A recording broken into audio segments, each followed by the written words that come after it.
जय मसीह की साथियों, परमेश्वर का अनुग्रह एवं दया आप तमाम वीडियो देखने वालों पर होती रहे यीशु मसीह के नाम में, आमीन।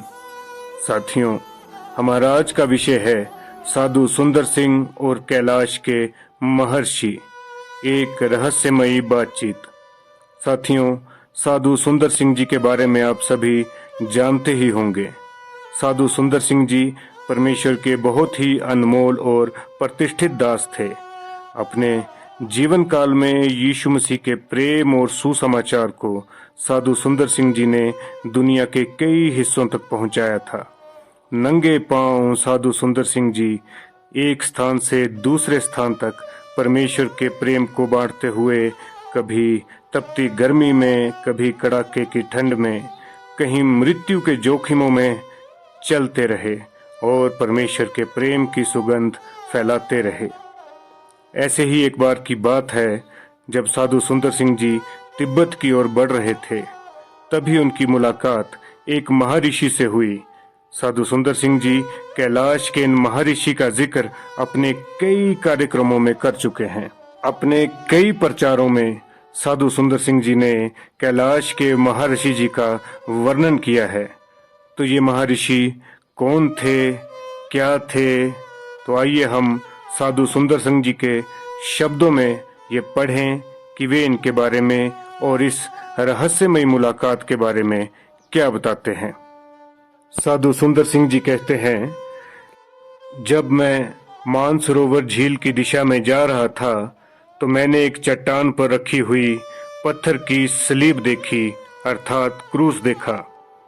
बाद में एक आदरणीय संत से मुझे ये ज्ञात हुआ कि जब नेस्टोरियन मसीही तिब्बत में प्रचार करने आए थे तो उन्होंने वहां उस सलीब को लगा दिया। जब मैंने उस एकांत स्थान में विजय का ध्वज देखा तो मेरा हृदय आश्चर्यचकित रह गया और एक मिश्रित आनंद से नृत्य करने लगा, और मैं कुछ और भी देखने का इच्छुक था।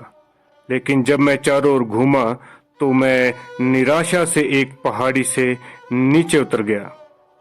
जब मैं नीचे उतर ही रहा था तो बर्फ पर पैर फिसलने के कारण मैं एक गुफा के सामने गिर पड़ा और एक आदरणीय व्यक्ति को आंखें बंद किए बैठे देखकर आश्चर्यचकित हुआ। उनके शरीर पर कोई वस्त्र नहीं था। उनके बाल व नाखून बहुत बड़े बड़े हो गए थे। पहले उन्हें देखकर मैं डर गया, पर जब उन्होंने अपनी तेजस्वी आंखों को खोला और मुझे बैठने का संकेत किया तो मेरा हृदय इस विचार से आश्वस्त हुआ कि ये कोई ऐसा मनुष्य नहीं है जिससे भयभीत हों, परंतु ये सच्चे ऋषि हैं।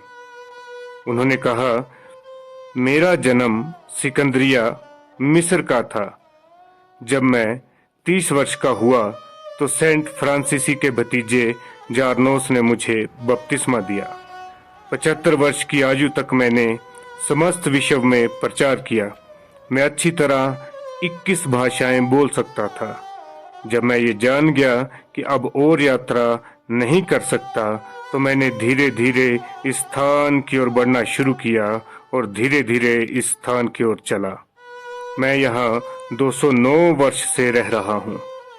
ये कैलाश के महर्षि साधु सुंदर सिंह जी से कहते हैं। आगे लिखते हैं कि परमेश्वर ने मुझे प्रार्थना की सेवकाई सौंपी है कि मैं बारी बारी से विभिन्न स्थानों के लिए प्रार्थना करूं, क्योंकि मसीह का आगमन निकट है। मैं उसके आगमन तक जीवित रहूंगा, और केवल मैं ही नहीं वरन अनेकों मसीही अभी भी जीवित हैं जो स्वयं प्रभु को अपनी आंखों से बादलों पर आते देखेंगे। उस समय हनोक और एलिया के समान हम भी स्वर्ग को उठा लिए जाएंगे। उस उठाए जाते समय तुरंत हमारे शरीर महिमा युक्त हो जाएंगे। तब एक साथ हम उस अनंत जीवन में मसीह के साथ राज्य करेंगे। 1000 वर्ष तक मसीह प्रकट रूप से इस धरती पर राज्य करेंगे। उनका सिंहासन उसी स्थान पर होगा जहां क्रूस घातित प्रभु ने हमारे लिए मृत्यु और शैतान पर विजय पाई, और 1000 वर्ष के लिए शैतान बांधा जाएगा। उसके पश्चात 3.5 वर्ष के लिए वे छोड़ा जाएगा। उसके पश्चात पापियों का पुनरुत्थान और न्याय होगा। जिन्होंने मसीह पर विश्वास नहीं किया वे भी, और जिन्होंने मसीह पर विश्वास किया पर उनकी इच्छा के अनुसार कार्य नहीं किया वे भी सदाकाल के लिए नरक में डाले जाएंगे। जबकि हम सच्चे सेवक नई पृथ्वी और नए आकाश में होंगे, जहां हम हमेशा के लिए राज्य करेंगे। ये धरती और आकाश नष्ट किए जाएंगे। हम सबको आत्मा और हृदय से उसकी सेवा करनी चाहिए ताकि हम उसकी अनंत महिमा के सहभागी हो सकें। आमीन।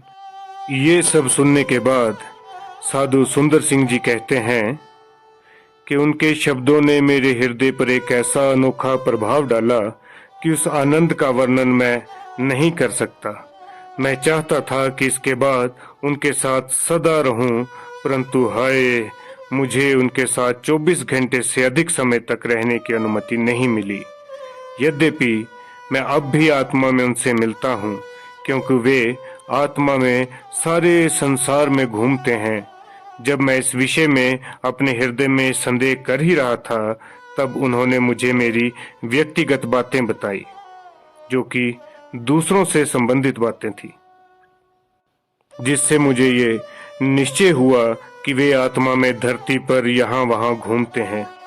उन्होंने ये भी कहा कि वे मसीह के उन अगुओं और संतों के साथ रहते हैं जो इस दुनिया से चले गए।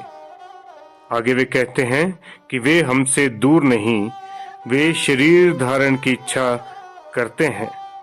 वे हमसे बात करते हैं और अपने संबंधियों से मिलकर ये शुभ संदेश देना चाहते हैं, और ये कि वे एक ऐसे विश्राम की अवस्था में हैं कि संसार कल्पना भी नहीं कर सकता और ना ही कर सकेगा। परंतु परमेश्वर ने उन्हें शरीर धारण करने की अनुमति नहीं दी है, क्योंकि उसकी इच्छा है कि उसके सेवक प्रार्थना के द्वारा परमेश्वर से आशीष प्राप्त करें। वे आगे कहते हैं कि जहां महर्षि रहते हैं वहां से 82 मील की दूरी पर लोग रहते हैं। उनके भोजन में विभिन्न जंगल की जड़ें शामिल हैं। वे अत्यंत शक्तिवर्धक हैं। उन्होंने उसमें से एक मुझे खाने को दी, परंतु मैं इसे पचा नहीं सका और तुरंत वमन कर दिया, अर्थात उल्टी कर दी। इसके बाद उन्होंने मुझे कुछ सलाह दी और प्रार्थना के साथ विदा किया। मैं गंगोत्री होते हुए फैडी आया, परंतु मैं उनके बारे में बताने से डरता था, क्योंकि मैंने उनसे उनका नाम पूछा और उन्होंने उत्तर दिया, नाम में मैं पाया जाता हूँ और अब मैं नहीं पर मसीह मुझ में रहता है, अतः मेरा नाम मसीही है। तब मैंने मार्गदर्शन पाया कि उनके बारे में बताने से लोगों को लाभ होगा, और उस समय से मैंने उनकी कहानी बताना आरंभ किया। एक आश्चर्यजनक बात जो उन्होंने मुझे बताई और भविष्यवाणी के रूप में कहा कि बहुत शीघ्र मेरे साथ एक अद्भुत घटना घटेगी जो मेरे विश्वास को बहुत अधिक बढ़ाएगी। साधु सुंदर सिंह जी आगे बताते हैं कि एक अद्भुत घटना, जिस घटना की भविष्यवाणी महर्षि जी ने की थी, वे इस प्रकार है कि कैलाश छोड़ने के बाद मैं उस स्थान पर पहुंचा जहां लोग रहते थे। मैंने उनसे निकट के गांव का मार्ग पूछा। उन्होंने मुझे मसीही देखकर शत्रुता से जंगल के खतरनाक मार्ग की ओर भेज दिया, क्योंकि मैं अनजान था। मैं उनके द्वारा बताई गई दिशा के मार्ग पर चल दिया। जब मैं यात्रा कर रहा था तो रात हो गई, किंतु कोई गांव दिखाई नहीं दिया और सूर्य अस्त हो रहा था। जब मैं एक नदी के किनारे पहुंचा, हर ओर से जंगली जानवरों की आवाज मेरे कानों में आ रही थी। मैंने नदी पार करने की कोशिश की, पर पार ना कर सका। बाद में निराश होकर मैं वहां बैठ गया और सोचने लगा, उस दिन का भविष्य मेरे लिए बुरा है और मेरे जीवन का अंत निकट था। मेरी आंखें आंसुओं से भर गई। ठीक तभी जब मैंने आंखें उठाई और नदी के उस पार दृष्टि डाली, तो मैंने एक आदमी को आग तापते हुए बैठे देखा। मैं उसे देखकर बहुत खुश हुआ। वे उठा और मेरे पास आया और मैं उसे बिना संकोच निडर होकर शांत बहती हुई नदी में प्रवेश करते और बाहर निकलते देखकर आश्चर्यचकित था। उसने मुझसे कहा, मेरे कंधे पर बैठ जाओ, डरना मत। मुझे उठाकर वे आराम से उस पार ले गया। मेरे लिए आश्चर्यजनक था कि मैं स्वयं को उस पार नहीं ले जा पा रहा था, फिर भी ये ऐसा बोझ लेकर बिना कष्ट के उस पार मुझे ले गया। मैंने निर्णय निकाला, क्योंकि वे इसी स्थान का निवासी है, उसे नदी पार करने का अभ्यास है, और जब उसके साथ बैठकर उसको सुसमाचार प्रचार करूंगा और उसको धन्यवाद दूंगा। ये साधु जी सोच ही रहे थे। आगे लिखते हैं, किंतु जब मैं मुड़ा और पीछे देखा, तुरंत आग और आदमी अदृश्य हो गए और मेरे भय की कोई सीमा न रही। मैं आश्चर्य कर रहा था कि ये क्या था। तब मुझे उन आदरणीय संत के शब्द स्मरण आए कि एक अद्भुत अनुभव तुम्हें होगा और तेरा हृदय परमेश्वर के प्रति आनंद और कृतज्ञता से भर जाएगा। ऋषि के कथन के अनुसार मैंने अदृश्य संसार से महान बल और शक्ति प्राप्त की। आमीन।